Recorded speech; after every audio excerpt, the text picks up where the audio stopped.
Hello, everyone. Welcome to the Newsbrowse News broadcast. According to Al Jazeera, Israel's security cabinet has approved a plan to construct 13 new settlements in the Binyamin regional area of the occupied West Bank.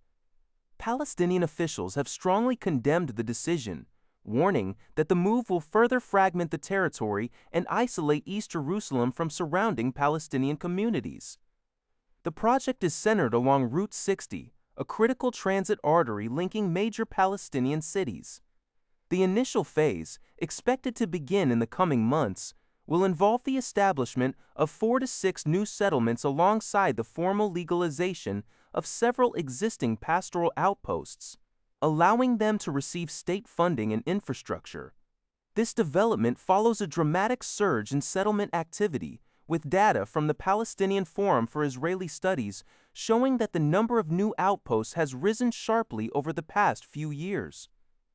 Palestinian authorities argue that these expansions systematically undermine the viability of a contiguous future Palestinian state and violate international law, which overwhelmingly views Israeli settlements in occupied territories as illegal.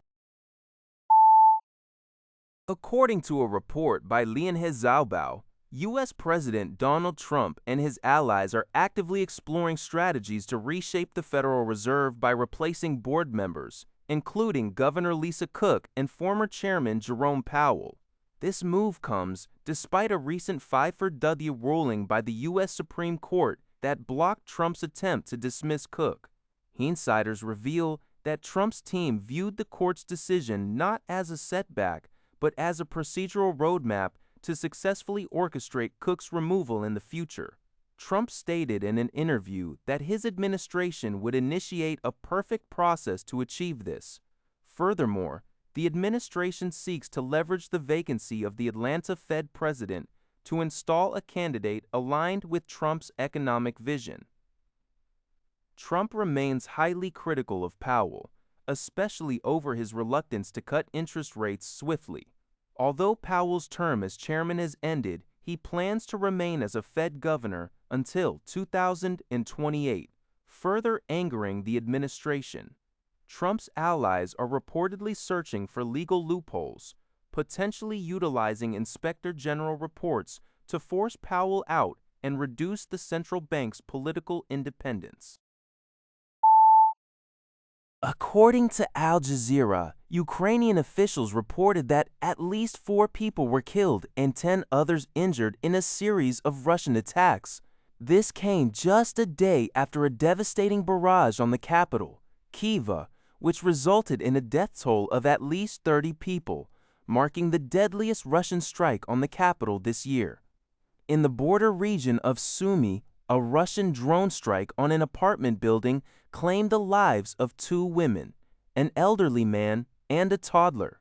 Meanwhile, a missile strike on Kryvyi Rih injured 7 people and caused significant damage to residential and public infrastructure. In retaliatory developments, Ukrainian drone strikes on Russia's border regions and occupied areas of Ukraine killed at least 5 people overnight.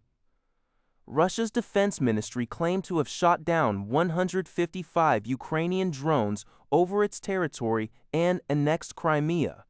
Additionally, the Russian military announced it had captured the village of Oleksandrivka in Ukraine's Dnipropetrovsk region. UN Secretary-General Antonio Guterres condemned the strikes on civilians, reiterating calls for an immediate ceasefire, while European Union officials proposed new sanctions against Moscow.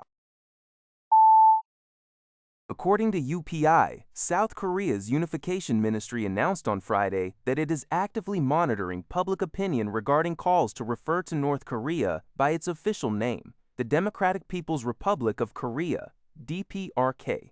The ministry spokesperson, Chang Yoon-jong-gung, stated that they are paying close attention to a recent proposal by the Korean Council of Religious Leaders, which urged both Koreas to use their respective official names as a vital first step toward genuine peace and mutual respect. Currently, South Korea officially uses the term North Korea because the 1991 Inter-Korean Basic Agreement does not define inter-Korean relations as state-to-state. However, the debate has gained significant traction in recent months, with senior officials, including Unification Minister Chung Dong-young, suggesting that adopting official names could foster peaceful coexistence. The Unification Ministry emphasized that it will continue to gather diverse perspectives from various sectors of society to build a broader public consensus on the matter. That's all for this video. Thank you for watching. See you in the next video.